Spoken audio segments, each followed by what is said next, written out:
Hi, and welcome to another edition of Life in Focus. I'm your host, Stephen Akinsanya. Now, over the last few weeks, we've been looking at various aspects of violence, youth violence generally, and how it plays out in the criminal justice system. We've addressed subjects such as stop and search, joint enterprise. We've looked at school exclusions. And as a professional defending people in court, my primary duty is to ensure they are properly represented. And for those who are convicted, the law seeks to punish. But there's also a concern that I have outside the professional arena. My concern, and a growing concern, is the number of young people involved in the criminal justice system. The number of young Black and minority ethnic young men predominantly who find themselves before the courts, often for very serious offenses. Through this platform, I seek to address a lot of these issues by having relevant discussions with professionals seeking to identify the issues and provide proper solutions. And one of the things that comes up regularly is just that people do a lot of talking, but where's the action? And the issue of whether the community should do for self or wait for the powers that be, whether it be local or national government, to start doing more to ensure that our young people do not pass through the criminal justice system. Well, in tonight's show, I want to look at the issue of reducing youth violence through community action. What is happening in the community? Who are those people putting their money where their mouth is by actually doing something? Are they the unspoken voices, the unheard of groups who are actually trying to make a difference? I seek in the next series of shows, as we move away from the direct focus of crime and punishment, to identify those who are doing something, to make them known to those who most need them. My show tonight has a very special guest who's doing just that. Nathaniel Peat is a multi-award-winning entrepreneur. He's an international speaker, including on the TEDx platform. He's a business coach. He's an engineer, a pilot, and a man of many talents and achievements. He was listed on the 2017 Black Power list. He's also been listed on the EM Power Financial Times list in 2017 and 18. And 2016 saw an entry on the Financial Times Upstanding 100 BME executive list. Nathaniel is the co-founder of Genex Solar, which provides innovative renewable energy products in Africa. He also founded the Safety Box, a company whose training and development programs assist with reducing youth violence and help young people develop important skills such as leadership, communication, and conflict resolution in schools and prisons.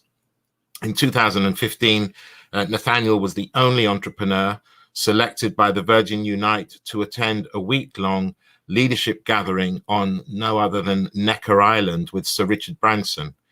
Nathaniel is a former trustee and co-founder of the Ernst & Young Foundation, and since 2014 now serves as a patron to the Ernst & Young Foundation.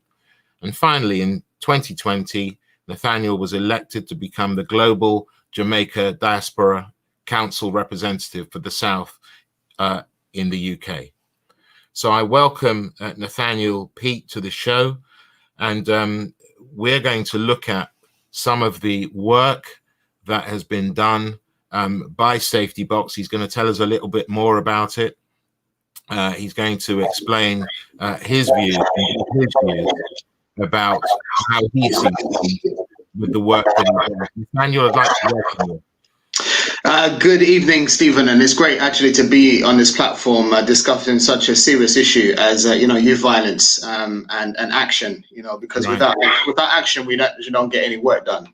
Absolutely. And without community actually collaborating and coming together, we don't actually get any movement of change. Yeah. And so I just really want to thank you for actually having this forum via the LCBN network to broadcast this out to members of the public, to make them aware of such pertinent issues affecting our young people. Thank you. Now, Nathaniel, before we get into it, just some figures just for our audience to understand what we're talking about. Now, the Black population, we make up 3% of the population.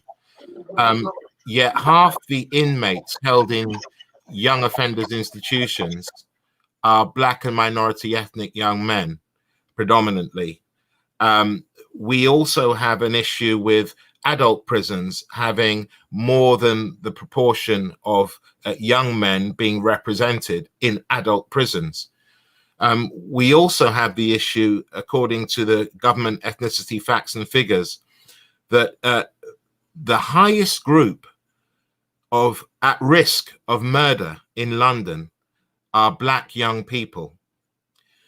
We have some of the highest rates of Caribbean children who are 3 times more likely to be excluded from school. And with the 21,950 stops between March and May of this year, more than 80% resulted in no further action. And according to the analysis of the Home Affairs Select Committee, the figures equate to 30% of all young Black males in London. Now, Nathaniel, as we start off, I just want to ask you this. The BAME or Black and minority ethnic representation in the prisons, highest ever. How have we got here, Nat? How have we reached this position? Well, I mean, it really has been a systematic problem for many years, in that, Black people have always struggled with relationships with police. You can take this back, 20, 30, even 40 years back.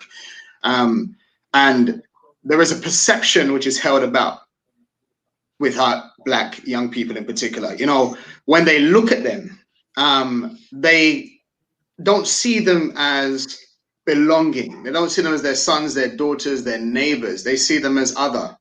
And a lot of the reasons for this is it's a multiple layer of systematic racism and institutional racism, whereby you've had officers which perhaps have not been culturally sensitized to particular groups. Let's say they've come from outside of London, now working in London. They don't have that cultural understanding of that particular group. Then you're talking about barristers or even advocacy within the legal system that, again, are not advising these young people or have a pre-existing perception about how they are. Then you've got at magistrate level, the judges with a similar type of attitude. And then you find that there is a perpetual negative disproportionality within the prison system, where you will get a young person that has perhaps stolen something from one area, they're white, you get a Black person that's stolen something from another area. They both have got different sentences. They go into the criminal justice system. One is seen and they're looking at the system and saying that, it's unfair. How come you've got this sentence? How come I've got this sentence? The way they're treated as well. Oftentimes when we talk to a lot of the men, we've got extensive experience of working within the criminal justice system in prisons. They say that there isn't this mutual respect. And so, there's so many multiple levels of how we've ended up in this situation. It's over-policing of our young Black men. It is racial profiling of our young men. It is the disproportionality under Section 60, whereby the police, without any grounds, can actually go to a young person and search them.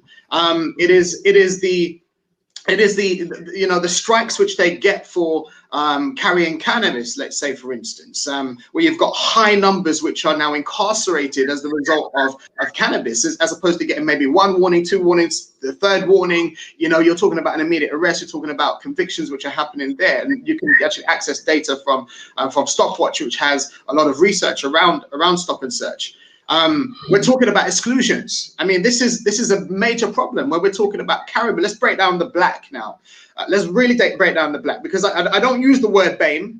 I don't Yeah. use the word BME, I use the word black. Because when we're looking at the numbers, and we're looking at London in particular, you're talking about black young people. Now, when you break that black down even further, you're talking about the Caribbean black youth that are in the school systems that are disproportionately now excluded. There is no support system. Now, what happens when you exclude a young person into a system that is not going to incubate them or help them? What are they going to do? They're going to gravitate towards the closest friends or peer groups that might show them a different way of, let's say, earning income. They're being excluded without the right type of incubation. They're not being held. The right services are not there for them, whereby we've seen through cuts, a number of enterprises that were doing youth support services have shut down. Again, when we're looking at the figures of unemployment, again, during this COVID-19 crisis, I was reading today that when you're looking at unemployment, you've got whopping numbers of 60%. Which attribute to young people under the age of 21 in the UK. So when we're talking about the lack of job opportunities, when we're talking about the them seeing that there is no way through in terms of academic performance, getting them a job. When we're talking about graduates from university actually trying to get work. The mindset of these young people is that they're not going to make it, and so then it's almost a self-destruction which they have then to fall into the narrative that is being created by somebody else about them. So it's such a multi-leveled problem, that goes from the top right the way through the system and the sector. And in order to create some change, we really need to have a radical reform right the way across criminal justice, across education, business, communities. Yeah. Now, all the things you've identified, I can agree with. But I just wanted to get your take on the role of the family unit. Has there been a breakdown of the family unit? Has there been a breakdown of values as also a contributing factor to all the things that you said? And I'll come back to the other issue about why so many young black men are being murdered in London. And I can speak and attest to that through the work that I do in representing and seeing this. But just on that issue, is the family unit or the lack thereof and values, does that play into this? Absolutely does. I mean, and the thing is, before we start to affect change outside, we've really got to affect change within. The absence of dads, the absence of fathers in the lives of their boys in particular, it plays a huge factor in this, because, the trauma of losing a dad to a young person, the trauma of not having that role model in their life, the trauma of them being disconnected. Oftentimes where you've got a single parent mother, and I've really got to take my hats off to all the single parent mothers that are trying to be mum and dad to their children, where they're oftentimes having to work 2 jobs. And that elder boy now is actually having to look after their younger siblings because mum is trying to really provide for the family. And they see that they don't have any other way out because they don't have a role model. That dad has not given them that support framework. They're suffering with levels of trauma from the loss of their dad, not having their dad. And so, in fact, I've really actually got to mention a young person, in fact, while I'm on this. He's a young man. He actually wrote this book called No Dad, Big Deal, Still I Rise. And this was written by Sam J. Robinson, and he talks about, within his book, he talks about the trauma of losing his dad. I mean, he's only 16 years old. The trauma of losing his dad when he was young. And you see, the family system, it is a requirement for us as a community to be there for our children. Dads, it's important to reconnect with your children. Dads, it is important for you to go, and even if you don't have a good relationship with mum, you've got to get to somebody else that can mediate between you and mum so you can connect to your children. Absolutely. Because they need you in your life. And that's for good dads. I recognize that, sometimes there is, some really inappropriate types of parent-children relationships. And of course, you've got to cut them off. But then do not exclude them from the community leaders, from the uncles, from the pastors, from the imams, from the people that are in the community that are helping them, connecting them to, other forms of intervention in terms of inspiring and mentoring them into their role. You know, there's amazing organizations, Stephen, like Father to Father, you know, Courtney Yeah. Brown doing amazing work with teaching dads how to be dads. And so absolutely there is a perpetual problem, in fact, within the breakdown of the family. Again, where you've got teenage parents, you know, these young people not even knowing how to parent. And so then their children then are growing up with parents that are learning on the job. I mean, but they're young people themselves actually trying to parent children. You've got the issue also of young people that are within criminal family networks. We've done a lot of work in schools, and sometimes when we go into particular areas and we're looking at, you know, the primary school, we say, how many of you lot of like, I'll talk a bit colloquial. Yeah. How many of you lot seen like a strap in the house? How many of you have seen a strap in the house, or like, you know, a shank? And the young people's hands will go up. It is the community and the family members which are around them which also play an influence on this. And, you know, so the breakdown of the family structure has a huge part to play in this problem. And we've really got to own some of this stuff as well, because it's not just about the authorities, not just about the system, it's about us too. Well, you know what, Nathaniel, I really thank you for your honesty there and actually highlighting it, because I've been in many debates where people want to berate the police, berate the system, berate the schools, berate the education system.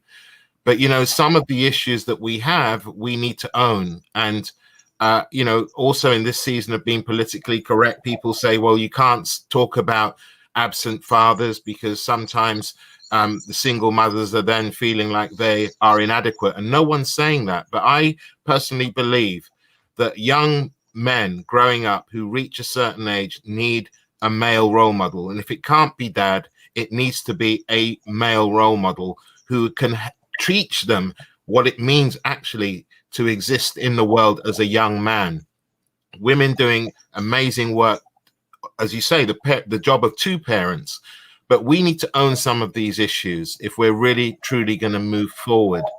Now, obviously, through the work that I do, as I say, one of the concerns I had was the number of young people passing through the criminal justice system. I was concerned about the length of sentences that young people were getting, who are being robbed of their future, robbed of an ambition. And as I say, regularly, people would say to me, well, no one's doing anything. There's a lot of groups talking. And I took issue with some of these people, because I said, if you were bothered to go out and look what was happening in various communities, you would see people doing things. And so, you know, I'm going to turn to the sort of motivation for Safety Box, but I just want to read this out. And then you'll tell me who said this. I was tired. It could almost sound like me, but it wasn't me who wrote this. I was tired of seeing children being murdered, youths using knives, falling into the life of crime, parents struggling to keep their youth motivated, and our Black youth continually reoffending without effective programs for them in prison to help awaken their potential and remove the negative stigma associated with our young people. I didn't write it. Nathaniel, who wrote that? Well, that sounds like me. that really sounds like me. That sounds like something. Honestly, that sounds like something I would say, because I absolutely, you know, I mean, I absolutely, you know, was tired of just seeing it. You know, a good friend of mine, in fact, it was just over in the same offices, in fact, at the Kind Prince Foundation. Mark was actually just talking over there. He lost his son in 2006. And, you know, for me, that was the last straw of seeing, you know, young people just being murdered. And that really was an inspiration to begin this movement of the Safety Box. The concept of it, everything inside the box is designed to keep you safe for life. Whether that be through helping your self-esteem to rise, whether it be to inspire you to achieve greater, whether it be to incubate you in mentorship, whether it be to guide you through the traumatic events that you've been through so you can awaken that creative potential, offloading all of those negative, depressive thoughts and thinking whether that be helping you to start a business and so that you're able to earn an income, whether that be you to be inspired by people like you with credible messengers to interrupt negative behavior and to give you guidance of how you can leave again. You know, it was all of those tool sets which they need, because young people need resilience for this life. Our Black youth in particular need resilience for this life. I'm sure, Stephen, you know this. I know this as a young person. When I was growing up here in the United Kingdom, they say to you, our parents say to us, you've got to work 2 times, sometimes 3 times as hard as your counterparts to get anywhere. So we're already starting life with this thing that is almost against us, with this wall that we've almost got to climb over. But the thing is, when we start with that wall that we've got to climb over, with this pressure that we've got to do so well, and we're still knocked back, we are still not back, even though the excellence is seen within us, or we are we're misunderstood because of the way in which we speak. Because even though I'm talking elaborate with my hands, but the thing is, in a school setting, that may be seen as being loud, aggressive, and they might see it differently. Why? Because there is a lack of cultural awareness. And so the safety box was really born out of that great need to proactively address all those growing concerns that we have in the community, and to help the systems that are in place to better manage our children. You know, the workers bridged, you know, the workers bridged into some really dark places in terms of the intervention work, both working with the highest risk offenders in prison, those being the most violent offenders, working in youth offending institutions, working in communities with full incubation programs where we're incubating a young person that's being released, weapons awareness programs, and also, you know, primary school and school interventions as well. And so really the work was born out of that great need to help it. And I was just really tired of ineffective programs. You know, you go into prison and constantly hear these guys say, you know what, well, I've done every course that's in there, you know, fam, like I've done all the courses. This is the same course that I've done before. Until you hit them with stuff that will help them. Example, trauma therapy. Example, people that are cognizant of the reality of what it's like. That's a credible messenger that has gone through maybe the criminal justice system or gone through again, has achieved, not just become a mentor, but has achieved, maybe start a business and achieve success there, as a way to inspire them. By bringing the parents of children that have been killed to talk to them so they can understand empathy, by working, you know, on their mindsets to develop their personal development and teach them life skills so that they're able to then become functional, by teaching them financial literacy, that they're able to understand how money works. Many of these guys have never, ever, you know, opened a bank account before, teaching them process, basic skills. And really caring for them, as opposed to individuals that are coming in there as a tick box exercise. And so really just tired of seeing ineffective programs, really just coming together and using international models to actually strengthen and bolster by using best practices and working in partnership with organizations to develop a program that would really create some you know, groundbreaking types of statistics in violence reduction, and also helping people to elevate in their mindset. Yeah. Now, you know, it sort of made me laugh a little when you recalled what you were told, and I know that I'm older than you. I think I know I am older than you, but I remember being told by my parents, as far back as I can remember, you've got to work twice as hard. Now, I recently shared that with a church pastor local to where I live. Is a white church pastor, and he was actually shocked when he found that most of the Black congregants of the church all had that same message as children. He couldn't understand it. And so, you know, it's really important that people understand that even as a child, you're already told that you have to work twice as hard even to get anywhere. And so, as you say, when you get there and you're still knocked back, what does that do to a person? You know, it can be soul destroying. But, you know, one of the things that I wanted to ask you about, that I read when I was reading about your work with the safety box and the various things about youth violence reduction, you said viewing violence through the lens of public health. And I just wanted to know, you know, in your mind, what's the correlation between public health? What do you mean by public health and violence reduction, so our audience can understand that? Well, violence is like a disease. Yeah, it is like a contagious disease. Violence is something that is a learned behavior. When you're born, you're not born violent.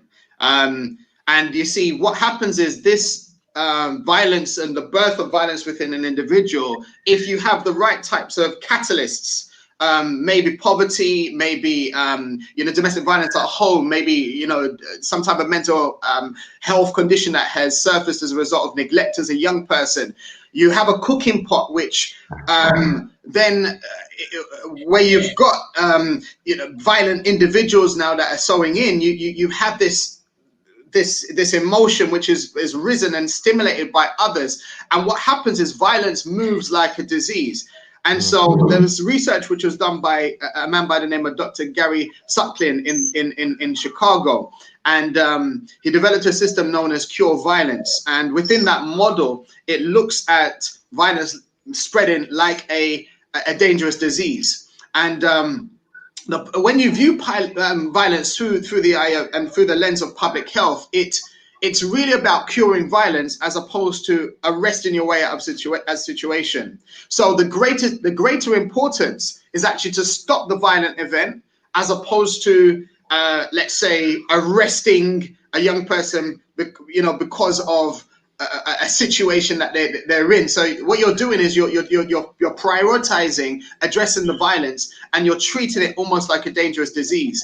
The way in which you can then interrupt that dangerous disease is to find the greatest offender, the one which is the most violent, by getting into them almost like a carrier of the disease. And when you actually can change their mindset, they as a peer mentor going back out into others who perhaps have been persuaded and influenced into the violence is a very powerful voice of interrupting that violence. And so you're effectively, if you can imagine, like a cell that is in a bad cell, putting it into good cells, it's going to make all those good cells bad.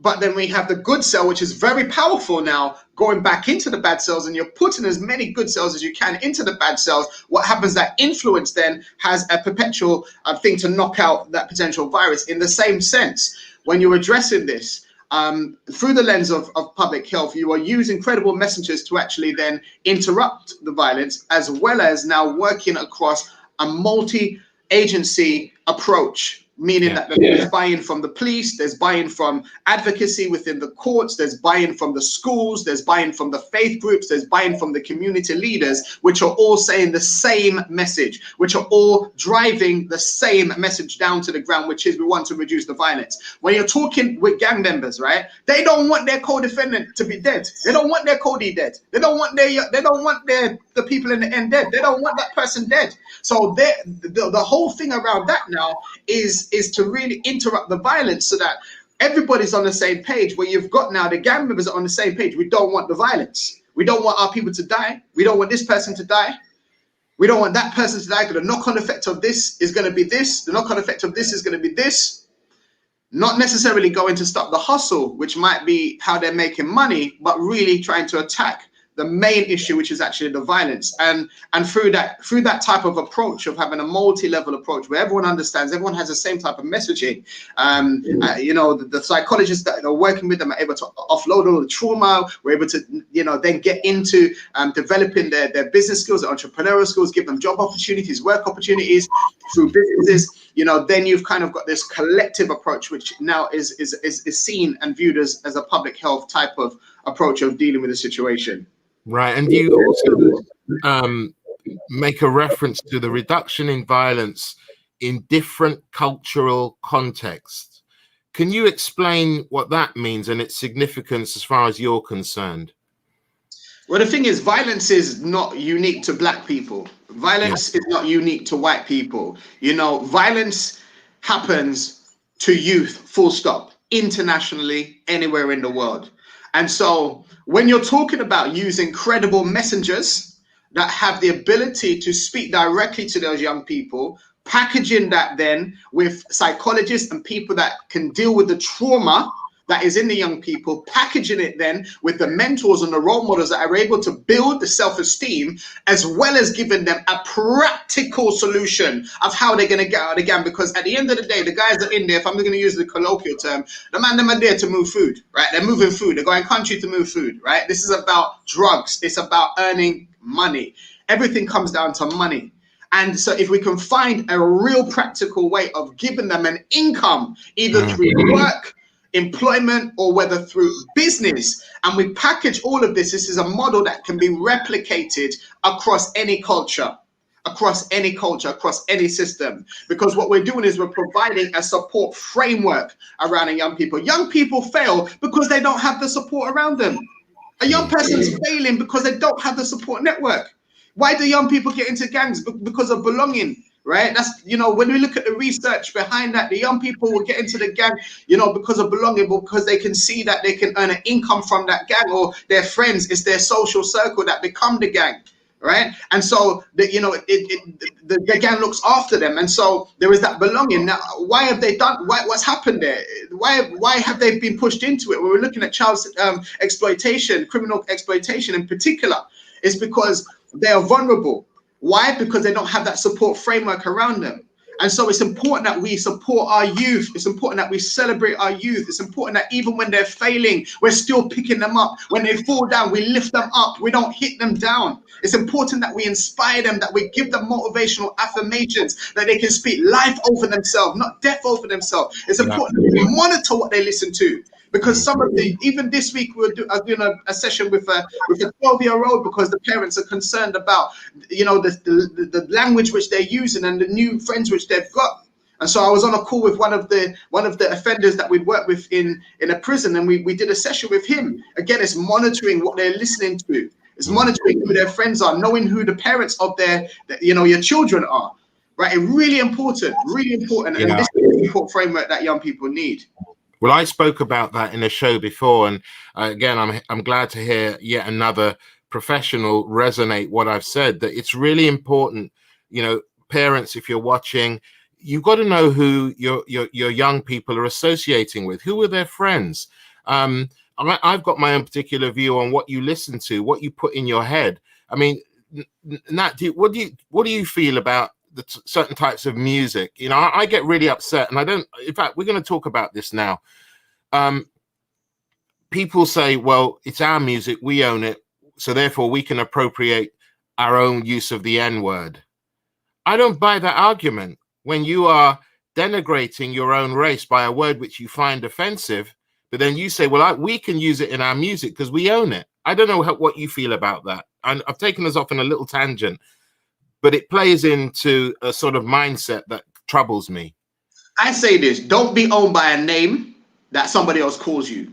The most powerful thing is to know your name, right? The most powerful thing is to speak your name and to know what's behind your name. A name is powerful. And you see, where people have been stripped away from a culture and idea, they've been branded with a name that removes their nation that they come from. Everybody else talks in a nation. Everybody talks about a nation first. You'll say Chinese people, right? You say British people, right? But black people are so separated. Black people are so divided. Countries are divided. We don't speak in nations. Now, if we started to speak as a nation, if we understood our identity, the lack of identity causes huge problems with youth. Why does it cause problems, Stephen? Because where you've got a Nigerian young person that is born in England, or you've got a Ghanaian that is born in England, or you've got a Somalian born in England, or a Jamaican born in England, St. Lucian born in England, but their parents and their family come from that homeland. They are children of the diaspora. Diaspora, Latin word, meaning those who are dispersed. But when you're talking about this young person and you ask them, where do you come from? Guarantee, you know, will say, well, my family is from Ghana, or, you know, my family's from Jamaica. You know, they'll say that. Why do they say that? Because there is this thing where they don't feel quite British, but when they go home, they don't feel quite Ghanaian, Nigerian, or Jamaican. And so there is an identity crisis. And so I say that we should not use any derogatory terms to describe who we are. as kings, as queens, as leaders, as people that have a born destiny to be great. And you know, it is about inspiring. And so music plays a key role in how we look at things, because music is a powerful tool. It has the ability to we talk a lot about this. It has the ability to bypass the left hemisphere of the brain, go straight into the right hemisphere of the brain. The left hemisphere controls logical messages. The right hemisphere controls visual messages. And so that's why children can learn a musical tune. In fact, most people can learn an advert without consciously learning it. The problem is when you are subconsciously learning something and it's embedding itself into your mind, that can become dangerous then, because now it embeds itself into your thinking. And so music is a powerful tool of teaching, of educating. That's why they teach babies and toddlers how to do their ABC on a musical tune. A, B, C, D, E, F, G. Try to get a 2-year-old or a 1-year-old to do it without the musical tune. Hopefully we're going to get Nathaniel back. You there, Nathaniel? I'm here. Can you hear me? Yeah, we just had a break in the link there. But let me, we've got quite a bit to cover in the remaining 17 minutes. So let me just ask you this. You know, the youngest person I've represented for attempted murder was 12 years old. And that just devastated me. You've talked about a key age. And so the question is there a key age where violence becomes unconsciously regulated? Yes, absolutely. And the research shows that at age 10, you are consciously aware that you are violent, which is why you can be arrested at age 10 for any of these types of offenses. So, yes. You know, this type of culture, this type of thing now is embodied in a young person when they're age 10. And so that speaks to, you know, the level at which we need to actually intervene in terms of doing intervention programs. And early intervention is a really key way of deterring a young person away from potential violent future. Right. So that brings me nicely into the work of Safety Box. Tell us about the work, if you can, and when did it start? What were the aims and objectives? So the Safety Box started around about 2006, did a lot of voluntary type of work initially. And this really came about because young people ask the young people, what do you want? And they said, well, you know what? Everyone's telling to put down a knife, but I don't know how to protect myself with a knife. So the first thing we started actually was with these rubber knives. So we would teach them how to defend against knives. And that birthed then into other things where we looked at the curriculum in terms of, do they know how to handle conflict resolution? Do they understand about personal development?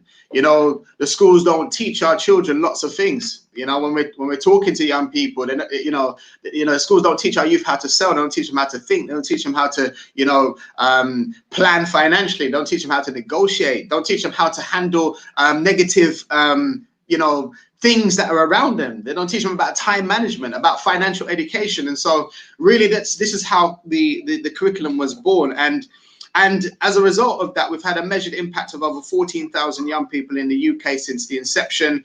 This has also been working with high risk offenders. In fact, in 2012, 2011, when we had the joint enterprise sentences, whereby a lot of young people were incarcerated as a result of being in a gang. This was just before the Olympics. There was a big cleanup of London streets after the London riots.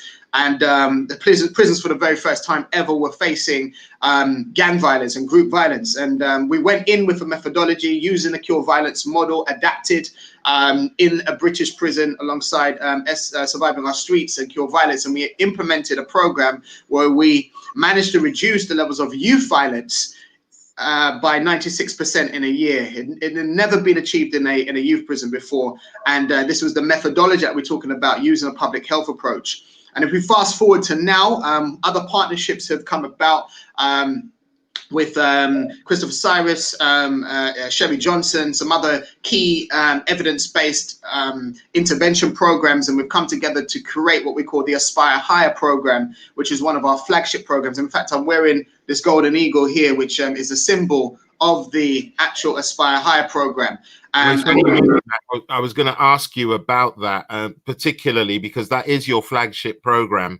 And I just wanted, obviously there are different programs out there. I wanted to know, what does the Aspire Higher program do that's better or different from other programs? Well, the thing is, there's a lot of programs that are out there are doing fantastic work. That's the first thing. It's not to knock down any of the other organizations that are in this sector doing an amazing work. Like, we need community champions and we need everybody addressing this problem.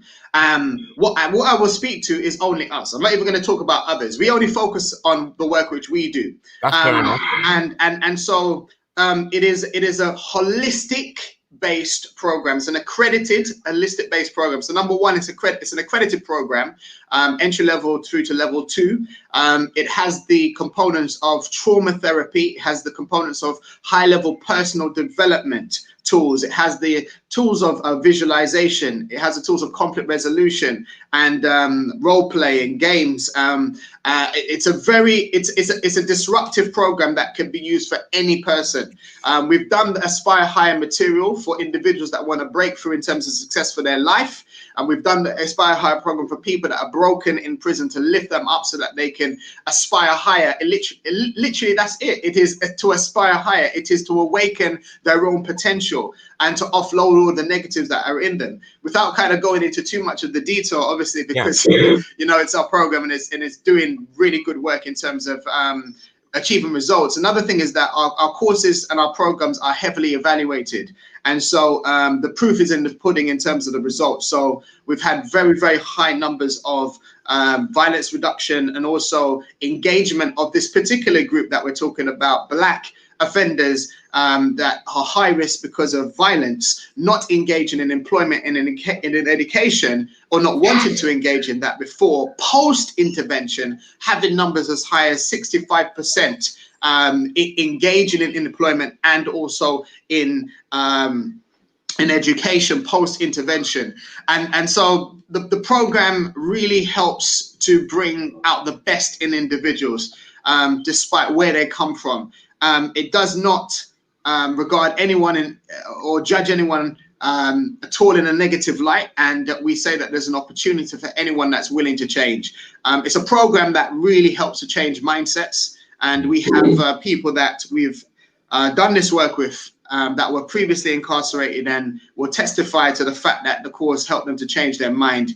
And once you can change your mind, then you can impact violence, because it's not knives and guns that kill people, it's mindsets. Yes, indeed. And in fact, I should say that the program is accredited as well through the AQA. That's right, correct, that's right. So the program's accredited through the AQA. We've done work with MOPAC, we've done work with the police, in partnership with the police. In fact, Hertfordshire Police, for the last 2 years, we've impacted over 2,000 young people in Hertfordshire, around Watford area, working in partnership with Hertfordshire Police Force, which is a very, very good police force that's looking a section of the police force which is focused around school intervention is looking about prevention rather than reaction, which is a really good approach. So we've done also work with the Ministry of Justice, drawing down money from Home Office for community intervention, with youth justice as well. So right the way across the full sector of criminal justice and also education sector as well. Right. Now, turning away from that, at the end, I'm going to ask you just to share the details of how someone can reach the safety box, for those who really are crying out for help or just want to know more about what you do. But just turning away from that, we were all horrified, saddened, sickened by the killing of George Floyd. And obviously out of that was birthed the Black Lives Matter movement. I just want to get your take on that movement. Share your thoughts with what you think about them, what they're trying to achieve, whether you agree with them. I would like to hear what you have to say.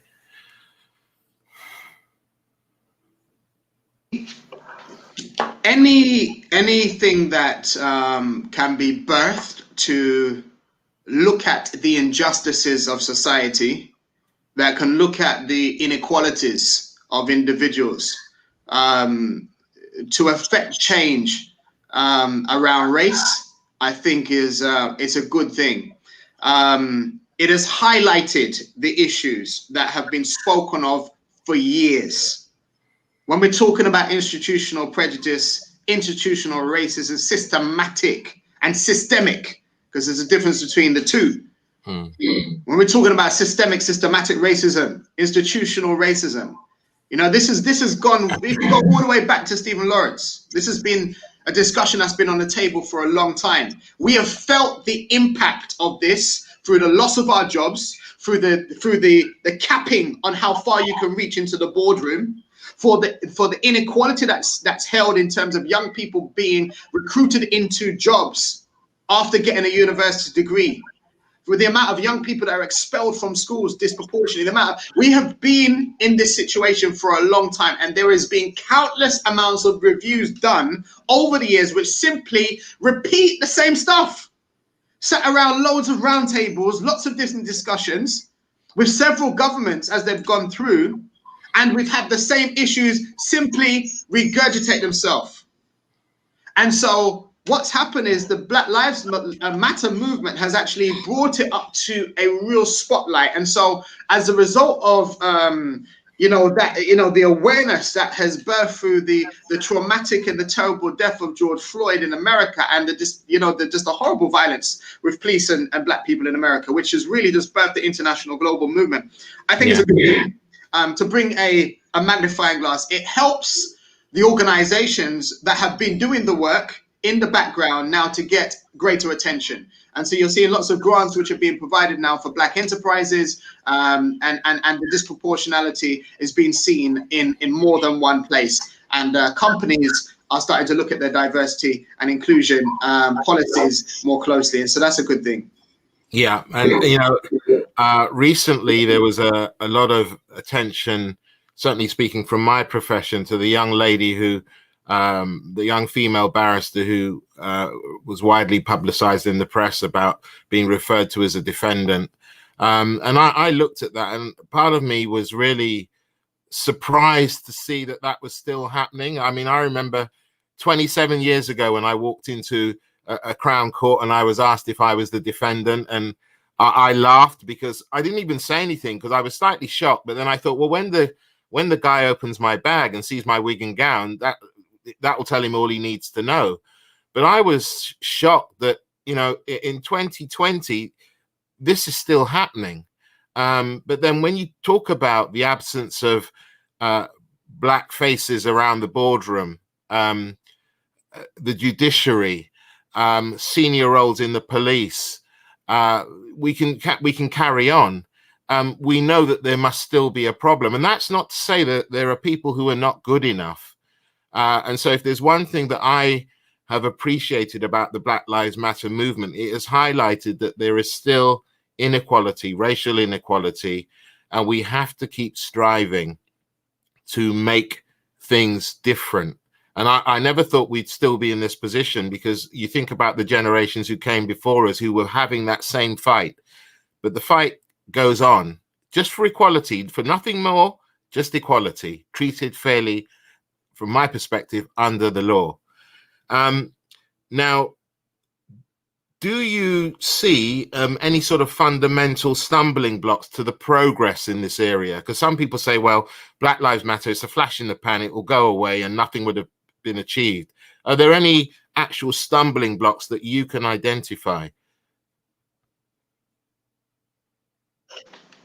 There definitely is stumbling blocks, and I just really want to even highlight what you just said about Alexander Wilson, the barrister that you were talking about. I mean, this lady is decorated. For those that don't know, she's a barrister, she's an author, she's a speaker, she's a founder of Black Women in Law, co-founder of the ACAP Fund as well, TV, agency. Individual, does PR and all these other things, and just because she wasn't wearing that wig and the gown, she really was mistaken 3 times. It's so bad. And this brings it to the point that you've mentioned now, that this is a real systematic problem, and the issue that we've got is the right types of people, I believe, are not at the top table where the decisions are made in terms of company policy, in terms of institutional policy. The right types of individuals are not there. They're not speaking to the people to which it impacts. So you might have a boardroom that is filled with maybe white middle-class men, maybe with a couple white women that are in this board, and they're making a decision about diversity for their organization. This week, I was speaking to someone that has lost their job, even though they have outperformed everybody else in the team. This black person was released from their job, made redundant, even though the other two had got lower achievements for the company, not bringing the same amount of money in. But again, that person now lost their job when they've only got about 6 people that are black in an organization that has about 600-700 people, and they let this person go, even though they're achieving more for that company. So it is a problem that exists because the right people are not being listened to, and the right types of individuals are not making the right type of policies. I've really got to big up EY Foundation at the moment, because since the whole Black Lives Matter movement, they've really brought in the stakeholders that this impacts, including young people, to really devise new policies that they can do to impact young people's lives. And they've eradicated this BAME term, completely ripped it to pieces, and they're going to address, in the way in which people want to be addressed and identified. And so you need people to listen. And so these are big stumbling blocks. We need the Met to listen more. We have to have cultural training for police officers. New officers that are coming into the prison system need to be trained effectively as well, and shown the traumas that some of these young people face when they come in, so that they're not handled or harassed in the same way. We need the legal system also to be looking at this as well. And so it really is going to take a complete culture change, and it's not going to be done overnight. It has to be done from ground level up and top level down, and it has to be a buy-in from every person, including media, because the media contributes a great deal to the perpetuation of this negative image of black people. Well, that's a whole other show, but maybe I will do a show about that. One of the other things that seems to crop up a lot is that, yes, we have all these other issues, and when we're talking about a stumbling block, is a stumbling block also the people perceive a lack of cohesion between many of the grassroots organizations doing vital work in the community? There's a inability to work effectively together to achieve an aim that benefits everyone. Just a view on that. We've got 7 minutes. I want to cover the rest of the material.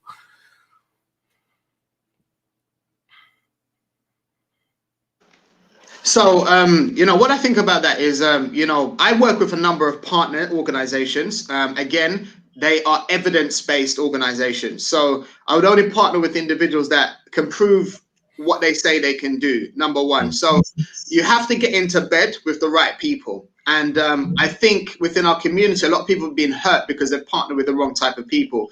You've got to have individuals that have the same vision. And it's just like a marriage. If you've got a wife, you've got a husband, the husband wants to move over here, the wife wants to move over here, you're not going to get good cohesion, right? The wife wants to educate the child over there, the husband wants to educate over here, you're going to have a war in the house. So you've really got to have the same type of vision.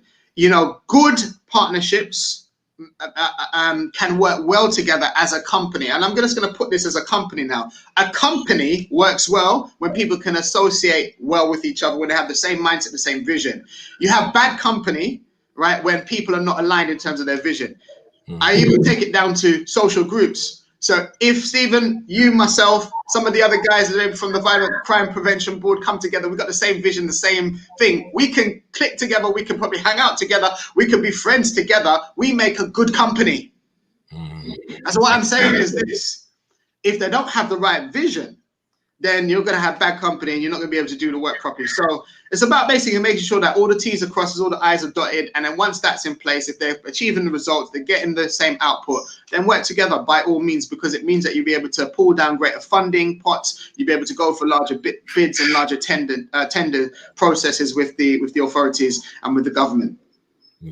Now, obviously, Black History Month. I was proud to be celebrated during Black History Month for my contributions to law and my work in the community. I didn't ask for it, but I'm grateful to be recognized.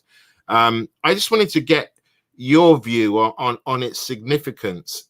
Should it be part of a curriculum, or should it be 1 month out of the year? Just your brief views on that, please, Nat. So you see, Stephen, you're black every day, so am I. We're black every single day every single day. Like, we're not changing. So to me, a month is it doesn't really pay respect to really who we are as people, because we really need it embedded into the curriculum. It needs to be something which is taught in its fullest accuracy. This is talking pre the 1600s. We're talking before Europe became civilized, when all the ancient kingdoms were already civilized. When all the ancient kingdoms were already understanding how to harness the power of the sun through heating of water, with papyrus plants, heating water to have hot showers. When you're talking about mathematics in universities, where it would take you 20 years to become a doctor.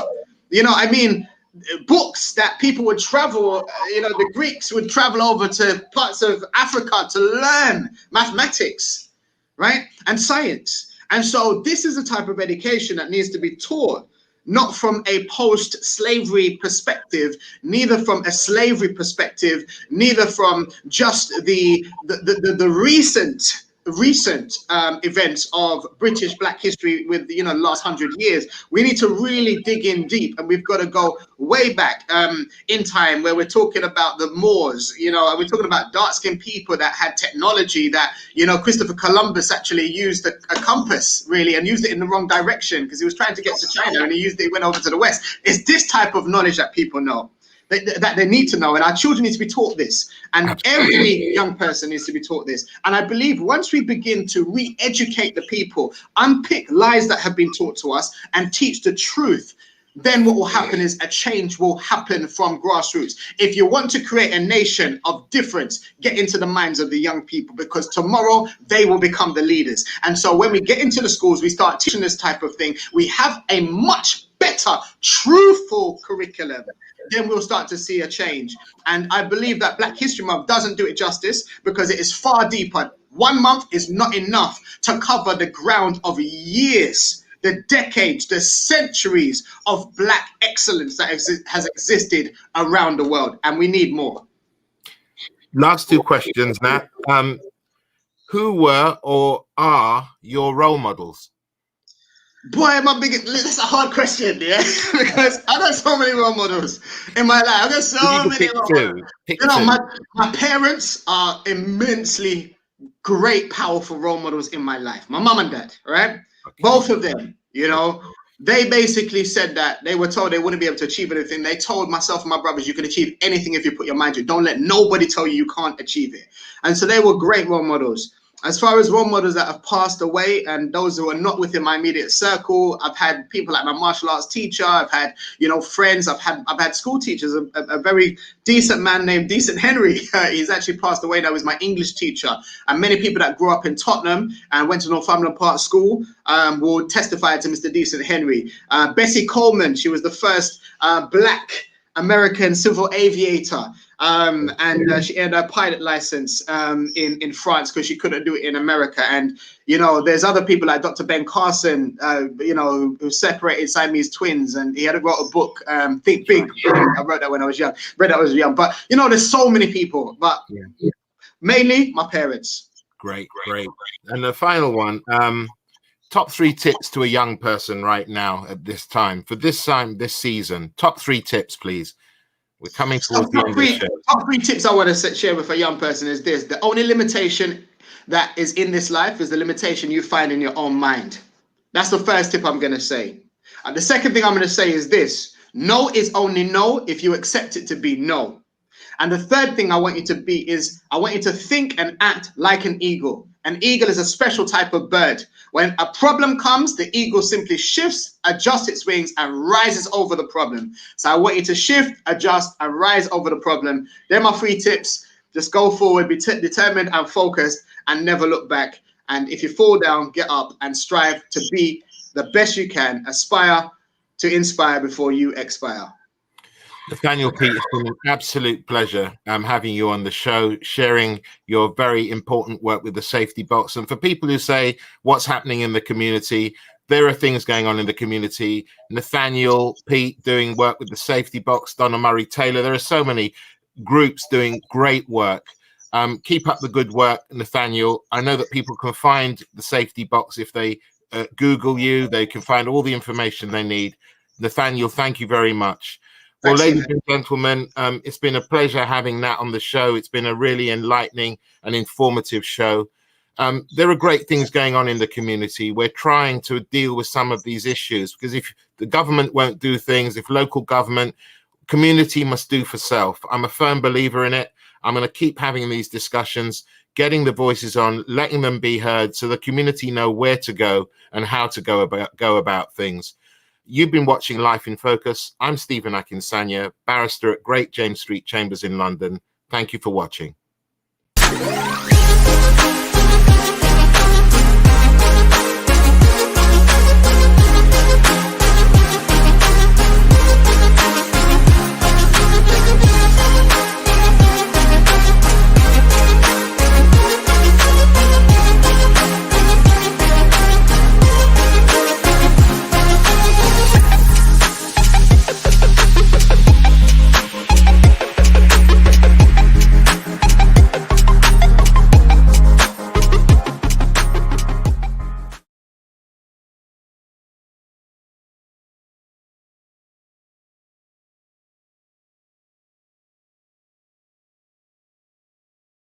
Standing in the middle of a grass field in the British countryside is the perfect setting to introduce this new and exciting brand launched by the Giving Stream Limited called Your Farmer.